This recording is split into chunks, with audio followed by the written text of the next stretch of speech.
Well, Gil, always a pleasure to have you back on the Tweener Head Tennis channel. This guy has been nonstop working for the past month and a half with the US Open, with doing commentary for the Cleveland Open, now working with Davis Cup for the tennis channel. This man is on fire with his commentary. And I just wanted to say thank you again for joining us today, Gil. Good to be back, buddy. It's always good to And have thank you. you for I mean, I rest next week, so we're So almost there. But we're almost I there. thank you for the sympathy on your end. No, I'm The joking. sympathy. It's a fun, yeah, look, it keeps you going. The tennis Mhm. keeps you going at the It end of the just day. never ends. And like players getting a week of off season, basically, we get a week of off season because I feel like Right. that's as much time they have to rest. And getting into rest, Carlos Alcaraz, who just became number one in the world, just became the second youngest tennis player to win the US Open behind Pete Sampras, isn't taking a break after his victory by going straight to Valencia to play with the Spanish Davis Cup team. I was really surprised to hear that today. Um, Especially because that team has actually managed Alcaraz's body pretty well. Mm-hmm. I mean, I can give Carlitos himself some credit, but I think it's him, I guess, and his team not playing any warm ups for the Australian Open. Didn't play any grass court tennis before Wimbledon because we had this loaded clay court schedule. Mm-hmm. So this was kind of uncharacteristic. But you know what? Like it's his time to carry the torch Mm-hmm. from a Davis Cup standpoint. I Mm-hmm. mean, Rafa's not going to play it, and this is very like Nadal 2004 kind of scenes here, where Davis Cup to a young player means a ton. And then Yeah. I think these veterans, it just starts to lose its shine a little bit. They feel like, okay, I've kind of been through my campaigns. I've served my country, and now I'm going to Mm-hmm. kind of take care of my individual career a little bit more. But for the young guys, I mean, Davis Cup is huge. And it's funny to me that you say that because of how the Davis Cup has changed in the past couple of years, at least in its format. It doesn't have that gravitas to it anymore, at least for the older generation or people even our age. We saw it in a very different light than what Alcaraz sees it now. That's true. I think for Spain, it's probably been bigger Mm-hmm. than. I mean, see, the U.S. hasn't been competitive, Mm-hmm. so we haven't experienced, being Americans, we haven't experienced what an American in the 70s, 80s, or 90s would have with Mm-hmm. Davis Cup in particular, right? Um, and a nation like Australia or Belgium who played today, right? Mm-hmm. I do feel like for some countries it is so deeply rooted that even though Davis Cup as a whole has Yeah. lost some of its mainstream, Mm-hmm. I don't know, gravitas was a good word that you used. I think like a part of that still remains in a big way in other countries.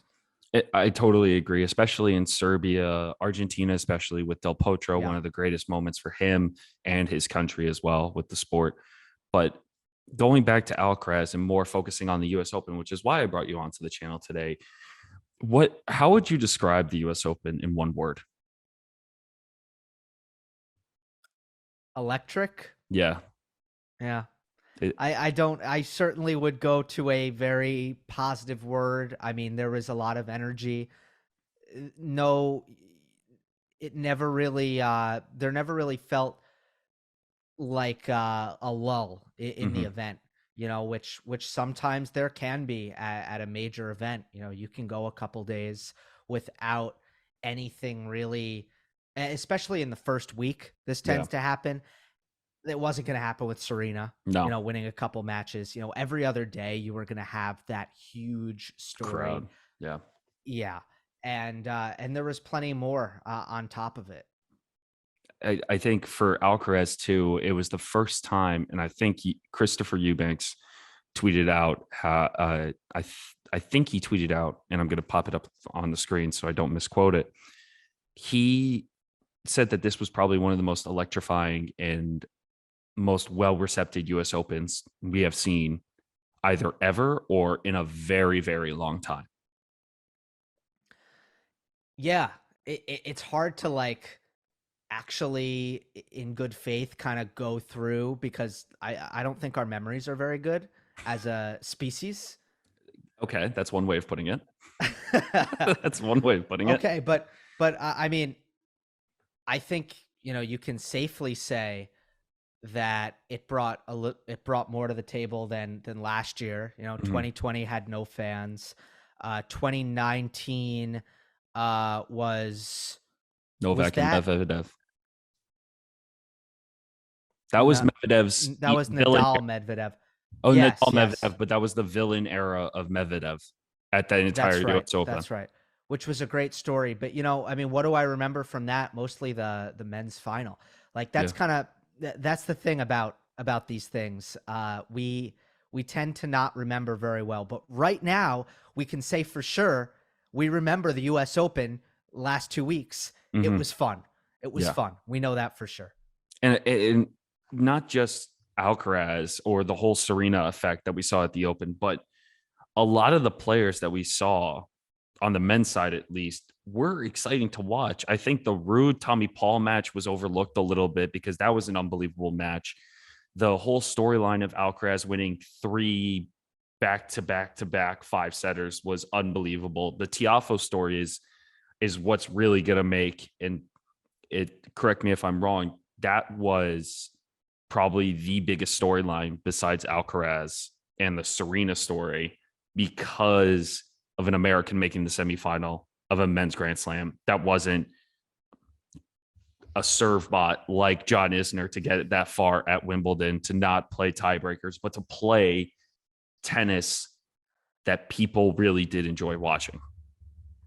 Yeah, something about that Wimbledon run for Isner is not all that memorable. And I don't even think Exactly. it's because he's a serve bot necessarily, but I don't know. He plays Kevin Anderson in that semifinal. And it just goes And long. it just goes long, and Nadal and Djokovic are on the other side. Yeah. And it's just like, is this a semifinal or is this a bronze medal match? You It know what I is. mean? It is. Right. It did. It felt like that. And then Anderson had no chance and he lost in straights. Yeah. Anyway, where were we going with this? Oh, great matches. Yeah. Tiafoe. Tiafoe, yes. Tiafoe was Tiafoe was huge. His tennis was really exciting. He engages crowds. He was the Leylah Fernandez of this year. Really? Leylah Fernandez, yeah. Leylah Okay. Fernandez last year, although she's not American, every single match she played was just packed. People were just enjoying the heck out of her matches, rooting for her. She was, putting smiles on everyone's faces. The only difference between that was, Fernandez kept going to 3 sets and the matches were tight and competitive. Tiafoe was actually blowing out everyone. Mm-hmm. Except, Nadal beat in 4, but it was Nadal. Obviously, that held its own level of importance in itself. But he beat Schwartzman in 3. He Mm-hmm. beat Rublev in 3. But the way he goes about his tennis and engaging a crowd made those matches fantastic. Yeah. And that semifinal. And look, he played 4 epics in a row. The Cilic match. Maybe epic is a bit of an exaggeration, and we're talking about Alcaraz at this moment, right? For the Cilic match. Yes. Okay. Yes. So you had Tiafoe kind of running through everyone, but it was still fun. Yeah. Very fun. And then you had Alcaraz, playing these amazing matches against Sinner, clashing against Tiafoe in the semifinal. And that had this really, really big match feel. It didn't matter. It didn't matter that Djokovic, Nadal, or Federer weren't in this match. It had that big match feel. And that has been somewhat rare for a match to feel that way, not involving those guys. And I think for Tiafoe too, going along that line, if he him and this comparison really kind of threw me off when I saw it on Twitter or people talking about it. The Tiafoe and Kyrgios comparison, the way they play and their technique kind of being similar off that forehand side and just having a little bit of a push backhand. Yeah. People were saying that Tiafoe is Kyrgios without the baggage. What would you say to that statement? Well, Tiafo started serving better Mm-hmm. at this tournament. Actually, the best I've ever seen him serve. But I mean, there's an enormous gap there Yeah. in terms of Kyrgios having a better serve. Mm-hmm. But they're similar in the sense that they have incredible hand skills Mm-hmm. that and which manifests itself in a lot of different ways. They're great volleyers, even if their technique isn't textbook or perfect, They they have just have good touch. incredible hands. Yeah. Exactly. The drop shots are good. The backhands, as you perfectly laid out, are definitely similar. Mm-hmm. The forehands in some ways are similar. The athleticism, you got to, Tiafo has actually always been, I think, a more natural athlete Mm-hmm. than Kyrgios, so you'd give him the edge there. Mm-hmm. And yes, they both have fun with the crowd. It's just Tiafo is a lot less problematic in terms of his behavior on court and Mm-hmm. off court. So I actually hadn't heard that, but I don't hate it, Okay. comparing their games. I really don't. It for me at least. I think this is where we've seen Tiafo as well. This is what we've been looking for out of the American for the last ever since he started, because he got overshadowed by Tommy Paul's run last year, Fritz winning Indian Wells, and we kind of for a little bit tailored off, no pun intended, we kind of tailored off Tiafo for the longest time with the other Americans coming up with that Fritz Opelka TP rise. And then Tiafo pulls something like this out at the US Open, and it kind of changed the landscape of how we view his game. 100%. I mean, because he did stagnate, Mm-hmm. so I don't think it's anybody's fault in terms of media or fans. Why was Francis Tiafoe? Well, why did he start to become underlooked? I just think it from 2019, the start of 2019 through the end of 2021. I don't know that he got better. No, right now I'm going to check the rankings to see if it backs me up on this. So January 2019, he was 39 in the world. Mm-hmm. And then end of 2021, he's 41 in the world. There you go. Yeah. He was completely running in place for 2 years. So you start to look at the guys Mm-hmm. who are not running in place, but getting better. Mm-hmm. So it was completely fair. But I think Francis flipped a switch this year. I don't know. Maybe he was inspired by Taylor Fritz and Tommy Paul, taking those next couple steps. But he Mm-hmm. got more professional with his fitness, Mm-hmm. his forehand technique. He changed the approach on his serve. Mm-hmm. And I feel like I'm missing one. Oh, the focus. Yeah. He got better at focusing throughout a match. Yeah. And I think that idea of focus too. And I found Blair Henley posted a video about Wayne Ferreira talking about their initial concentration and coming at the sport of tennis like a business mentality.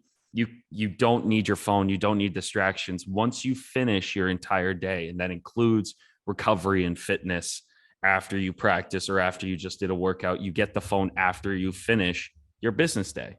And I found that so interesting to see the mentality of, I guess we always use that word professionalism for the athletes, but that's the way I think Wayne has changed Tiafoe's mentality of approaching his own game.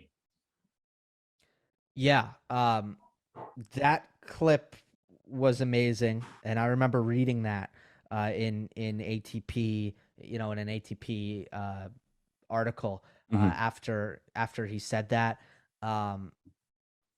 It really does make you wonder how many guys are held back mentally from the phones. Interesting. And not that's true, because tennis is a focus exercise. Yeah. Like it really is. You don't really let to let your mind rest. You don't get to let your mind Yeah. rest. You're out there by yourself. You don't get to sit on the bench for a breather.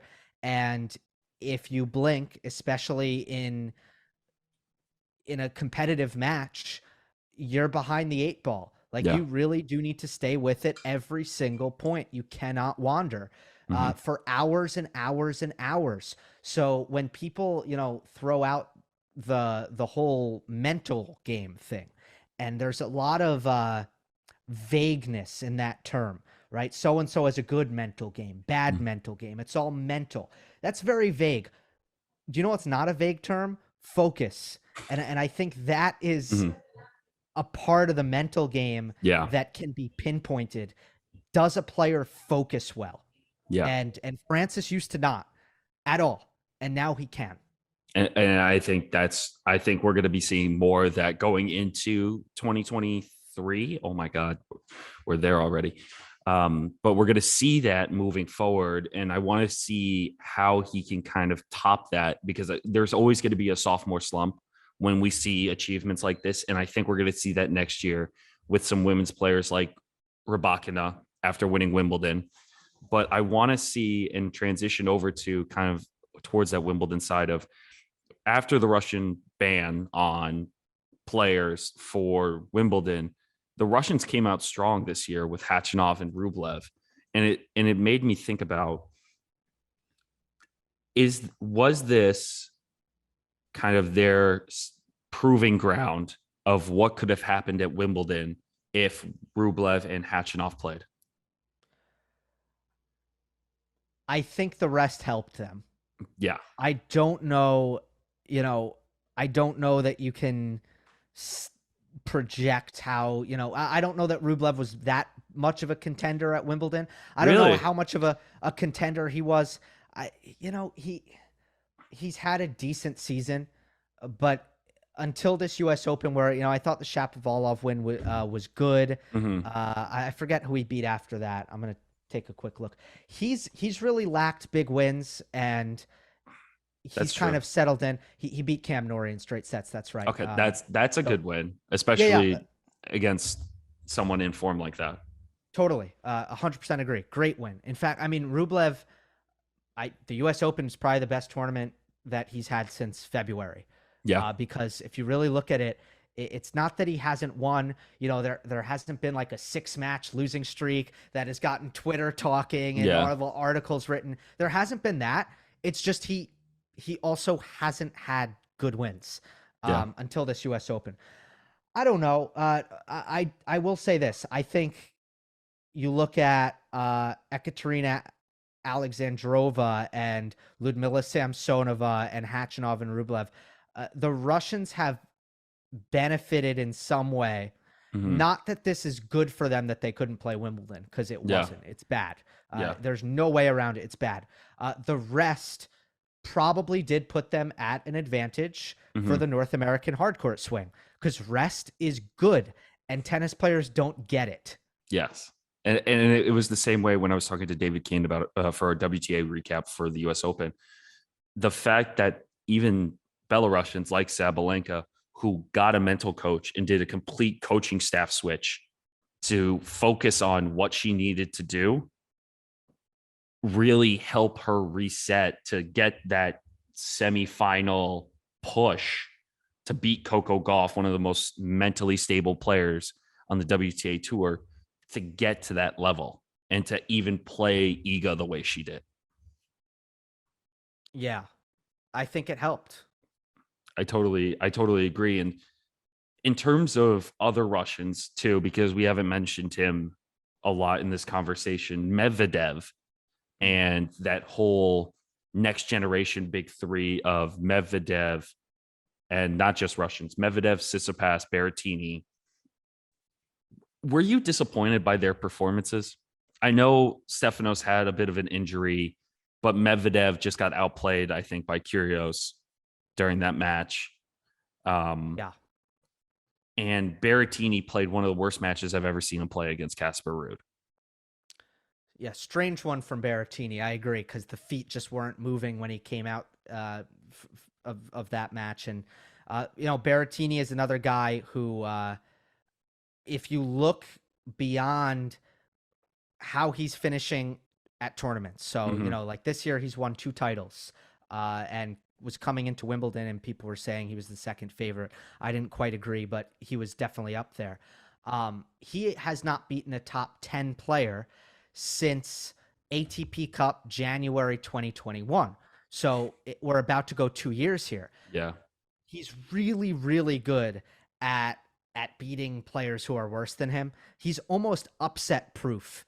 Like the last time, I can't Yeah. remember the last time Matteo Berrettini has taken a bad loss. Hmm. Um, but that's kind of who he is, and Rude is certainly at this time even on a quicker hard court, he's a bona fide top 10 player who's Hmm. improved his return. And Berrettini just has some shortcomings in his game. I don't think it's mental with him. I think he extracts everything he can out of his abilities, but movement and backhand, there are some issues there. Hmm. And it gets exposed against players who are able who have the level to do it. Hmm. For Medvedev, people have figured him out a little Really? bit. Okay. Now it's still super hard to beat him. Oh yeah. But everybody knows what they need to try to do. Hmm. In 2019, I think people played Medvedev and they were like, "What the hell is this?" I don't think they understood him at all. I don't think they knew what was going on. I really don't. Like here was a 6'6" guy who was moving as well as Novak and serving 130 miles per hour and had incredible patience and shot tolerance. And it was kind of like, what am I supposed to do here? Yeah. And now you have players like Tsitsipas and Kyrgios in recent history, who have just served and volleyed. Serve, come forward on the first ball, just take advantage of the court position, point shorten, don't Hmm. stay back, try to, pressure his forehand as much as Hmm. possible. That there are shortcomings there if you can find them. Slice the backhand if you have it. There are just a lot of ways that players have started to play Medvedev smarter. However, I do think there are some things just with his own level, that haven't been quite up to what we've seen from him recently. Hmm. The serve hasn't looked quite as ruthless as I've seen it in the past. I don't know if it's the hernia. I don't know if it's just a little bit of a lull in his season for some reason. But I don't know. It's difficult to explain because there were a lot of excuses around the time of like the Sunshine Double. He had Yeah. just become number one. How is he dealing with the pressure? Russia had just invaded Ukraine. Is there something going on with that that's affecting him? We didn't know. But for this North American hardcourt swing, I expected a return to dominance from Daniil Medvedev and didn't really get it. Tsitsipas, Walk me through that because that's been an interesting, like, past couple of weeks. I feel like it's just been very different. yeah, there's something wrong with how he's competing, Hmm. which is not a pattern for him. Yeah. He's not someone who, early in his career as a young player was not a consistently hardened competitor. Hmm. But just in recent times, it seemed like he has gone off the rails as far as his decision making and his effort level and his focus. Um, even in the final in Cincinnati, um, there were 2 occasions where on back-to-back points he didn't run for balls that were there for him to go get. Yeah. We've seen him make very, very silly decisions on sitters and passing shots trying to hit his opponent, which I don't take a moral issue with. I Yeah. just take issue with losing the point. Just Yeah. make a good tennis decision that's going to help you win the point.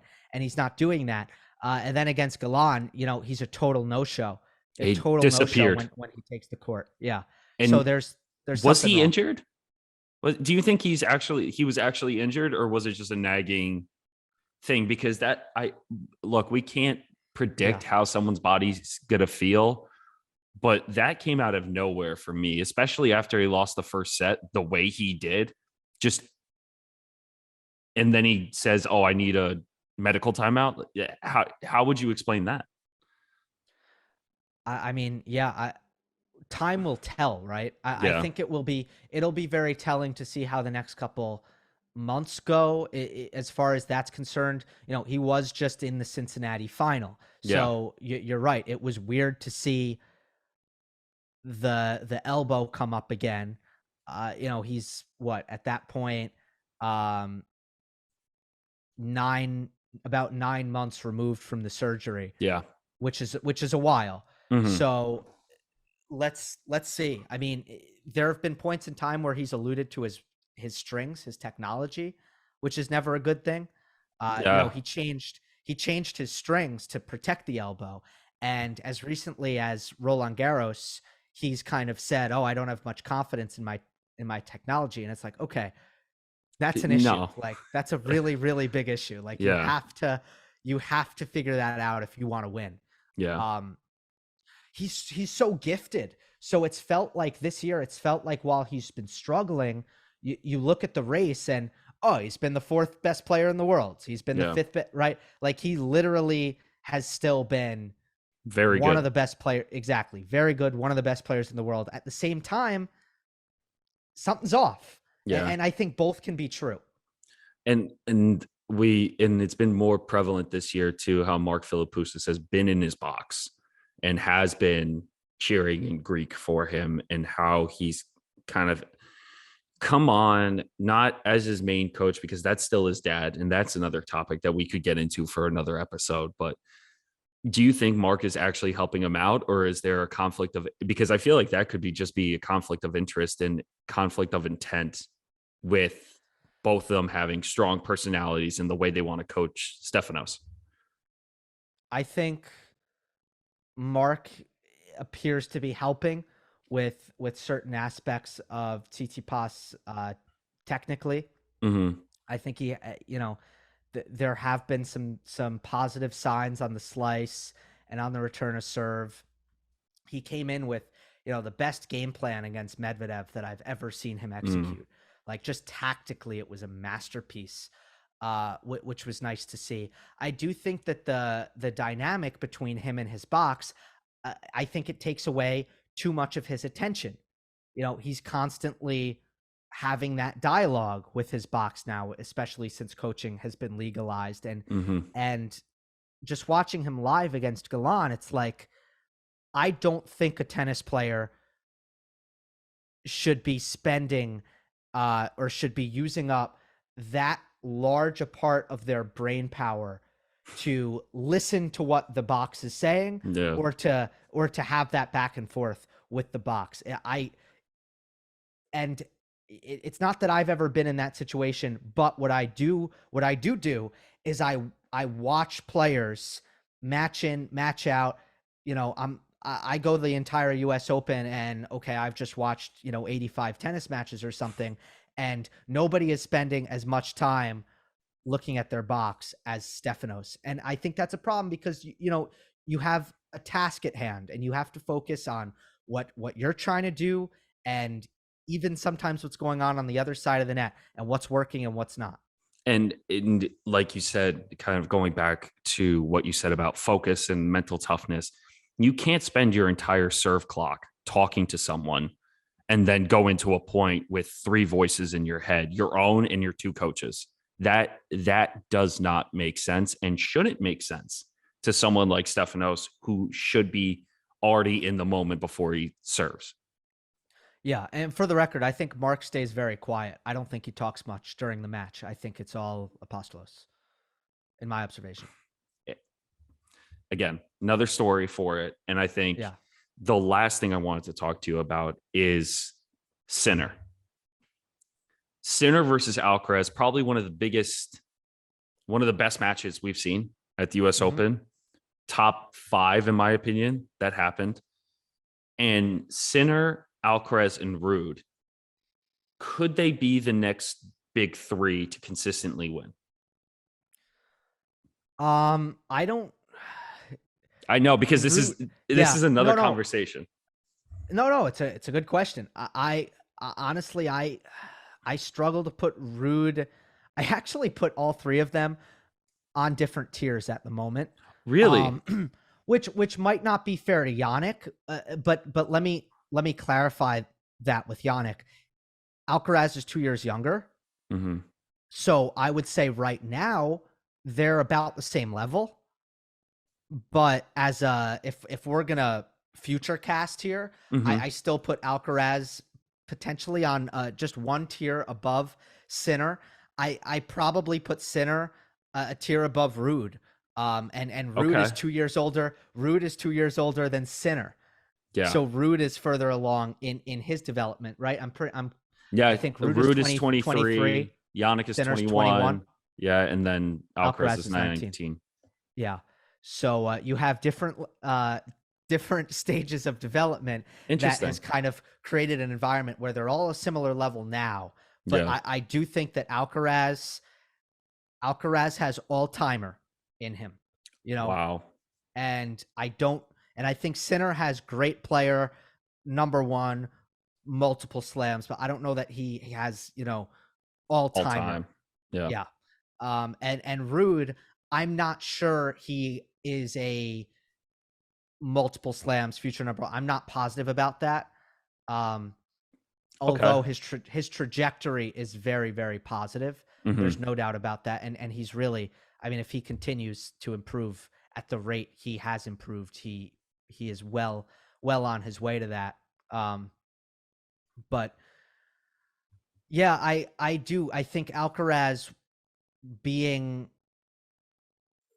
the athletic gifts that he has and the the shot making factors that he has in terms of his variety and his net play and where I project the serve going and the return of serve, but ultimately the athleticism that just sets him apart. I think it's another level. So I don't think it's going to be as clear cut as Alcaraz, Rude, and Sinner Hmm. gap, and then a bunch of others. I don't think it's going to be like that. It's funny that I like the way you put it too, in the three tiers of all-time great, one of the best, and then solid career. Yeah. Because Rude, when you were describing that, the first thing that popped up into my head to compare him to a career like that was Dominic Thiem or Del Potro, where they win the US Open, or Rude will become one that has multiple runner ups before he wins his first one, which he already has. Yep. It's just a matter of how long can his athleticism last. And I think he is in a good spot with Rude being as athletic as he is. He's in that good spot to possibly win his. Honestly, he probably would win his first major next year, depending on how everyone else is playing and whether or not Rafa is going to play a lot or Novak is going to play a lot. But this is also a conversation where Rafa didn't play his best this year, still won a French Open. Novak didn't play because of the vaccination rules. What's it going to be like going forward next year where everyone is going to play and the storyline's going to go back to the big three if Roger plays next year as maybe his finale year? Yeah, and Medvedev's probably going to be, better as Yeah. well than we saw him um, over the course of this most recent swing. Before I answer that, just one quick thing on Rude Yeah. in terms of backing up what I'm saying, in terms of why I'm not fully convinced yet. Yeah. If I just keep it to results, Yeah. big wins, if you haven't noticed, Phil, they mean a lot to me. Like I want to see players. I don't care if you were in a final. I do. Congratulations. But as far as how good a player I think you're going to be, I need to see you beat the best players. Mm-hmm. Alcaraz beat Nadal. He beat Djokovic. It's like No, he's beaten the top guys already. He has a winning right. record. Exactly. Like his record against the top 10 is let's compare. So Rude is 3-7 against the top 10 over the last year. Okay. Carlos Alcaraz is I'm going to pull it up and it's only going to take a moment, and I Yeah. guarantee you it's a lot better than that. It's probably going to be, it's either going to be 8-2 or 7-4. It's 11-5. If I take away the last year and just sort by 2022, it's 9-4. So yeah, that's why like I don't. That's it. Exactly. So you could say like Rude made 2 major finals, Alcaraz only made 1, but who am I more impressed with this year? Big wins. Yeah. I think you have to look at those big wins. Anyway, what is this going to look like the next couple years? There's going to be, I think, 2023, I see Alcaraz being a factor at every single event. Mm-hmm. I see Nadal and Djokovic continuing to be a factor at every single event. I see Medvedev being a factor on hard, and I see Tsitsipas being a factor on clay. And that's it. In terms of big names that are going to lead the charge into 2023, those are the names that you're going with. Yes. And biggest titles, without a lot of craziness. We're like, coming into this US Open, there was craziness in the air. Yeah. Felt it. Nadal had this mysterious injury. Medvedev wasn't playing that well. Tsitsipas wasn't inspired. No one was inspiring confidence. Alcaraz wasn't inspiring confidence. Nobody was. He's picked himself to win the Open though at the beginning of the tournament, so you have to admit that his confidence was. Yeah, if you look at the U.S. Open, did a social media post, and I don't know if it's backtracked, but they did a post of like, who do you think is going to win the U.S. Open, and I think he picked himself. Huh. Every player, most players, I will say about that, most players in the top 15, I think, should pick themselves. But some don't. And the fact that Alcaraz said concerning. It so confidently. Well, yeah, but also it was very clear. I'll find it and send it to you. To him. Okay. Oh yeah. Even the last 2 games, he was up 30-love. And then it became 30-all after a double fault and like a missed forehand deep. And I thought to myself, oh shit. It's going to collapse. I didn't think so. For a split second I did. But then he served again and I was just like, I'm good. Yeah, the serve totally bailed him out in the 4th set. And I don't want to say bail him out because if he didn't have the serve, he might have been fine. But the serve was such a safety blanket in the 4th set because he was getting multiple free points on every service game. But I actually meant Canada and Cincinnati. The pressure was getting to him. You could tell he wasn't right. He said so. And he wasn't performing well on break points to the point where it was costing him almost every single match that he lost from really Roland Garros on. You could just look at the matches that he lost. Mm-hmm. He always won a set every single match, and he always had tons of break chances that he wasn't able to convert on. And and if you broke down the break points, it was very clear that his performance wasn't there. It wasn't just that his opponents were saving them well. It was that Alcaraz was going down. And then he did say, that the pressure was getting to him. So.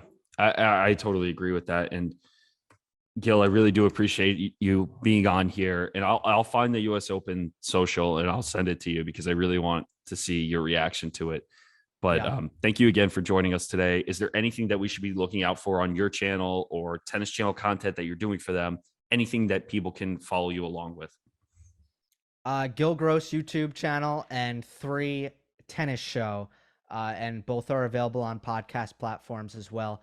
Always great to be on with you, and it was good to see you in New York, although it was a brief It was 3 seconds. interaction.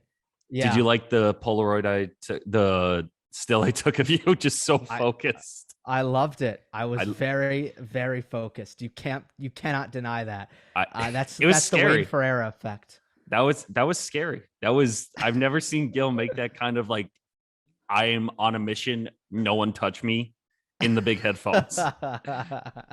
Gil, I really appreciate it. I'll talk to you soon, bud. Talk to you soon, buddy.